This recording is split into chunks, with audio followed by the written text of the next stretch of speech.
Vous êtes-vous déjà senti décalé? Tout le monde à cette soirée rit, discute, et vous êtes dans un coin à compter les minutes avant de pouvoir poliment vous éclipser. Votre batterie sociale clignote en rouge alors que celle des autres semble être un moteur perpétuel. Si c'est votre cas, ce n'est pas que vous êtes cassé, c'est que vous appartenez à un type de personnes plutôt rare et souvent mal compris. Des personnes pour qui la solitude n'est pas une punition, mais un carburant. La société moderne a un faible pour les extravertis, le bruyant, l'énergique, celui qui est toujours au centre de l'attention. Dès l'enfance, on nous le martèle: sois sociable, travaille en équipe, ne reste pas dans ton coin. En conséquence, si vous préférez une soirée avec un bon livre à une fête bondée, on vous regarde avec suspicion. Vous êtes soit triste, soit arrogant, soit juste bizarre. Ce jugement constant, ce bruit de fond social, vous fait culpabiliser. Culpabiliser d'être simplement vous. Mais si je vous disais que le problème ne vient pas de vous, qu'il vient du câblage fondamental de votre cerveau? Au début du XXe siècle, le psychologue Carl Jung a introduit les concepts d'introversion et d'extraversion. Et la clé, ce n'est pas la timidité ou la sociabilité, c'est la source d'énergie. L'extraverti est comme un panneau solaire. Il se recharge au contact du monde extérieur.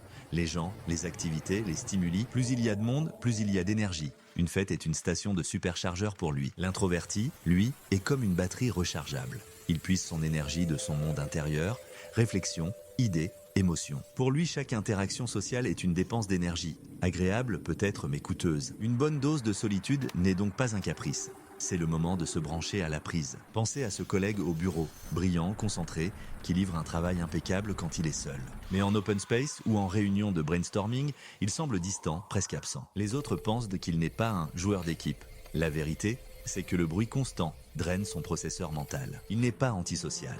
Il protège sa capacité à penser clairement. Alors, comment vivre avec ce câblage dans un monde qui semble conçu pour les autres? Première étape, et la plus importante, l'acceptation. Ce n'est pas un défaut de conception, c'est une caractéristique. Vous n'êtes pas un iPhone avec une mauvaise batterie, vous êtes un smartphone différent avec un mode de charge différent. Arrêtez d'essayer de vous réparer. Il n'y a rien à réparer. Acceptez votre besoin de calme. Deuxième étape, la gestion d'énergie. Vous êtes le gardien de votre propre batterie. Apprenez à planifier votre temps de recharge. Si vous avez une grosse soirée le samedi, prévoyez un dimanche calme. Ce n'est pas de l'égoïsme, c'est de l'autopréservation stratégique. Apprenez à dire non. Pas un non agressif, mais un non honnête. Troisième étape, communiquez vos besoins.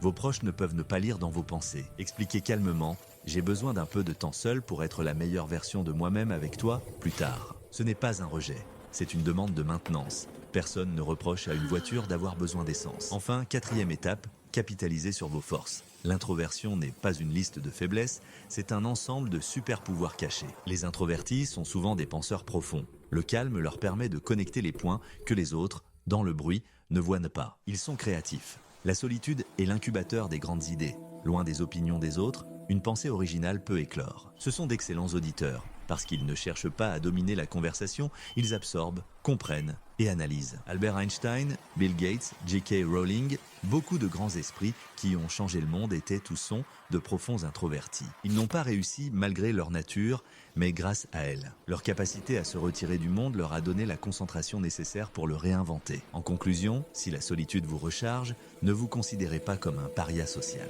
Voyez-vous comme le possesseur d'un super pouvoir dans un monde de plus en plus bruyant et distrait. Votre besoin de calme n'est pas une faiblesse, c'est votre arène d'entraînement. C'est là que vous affûtez votre esprit. Alors la prochaine fois que vous quitterez une fête plus tôt, ne vous excusez pas. Sachez que vous rentrez simplement chez vous pour vous connecter à votre source d'énergie.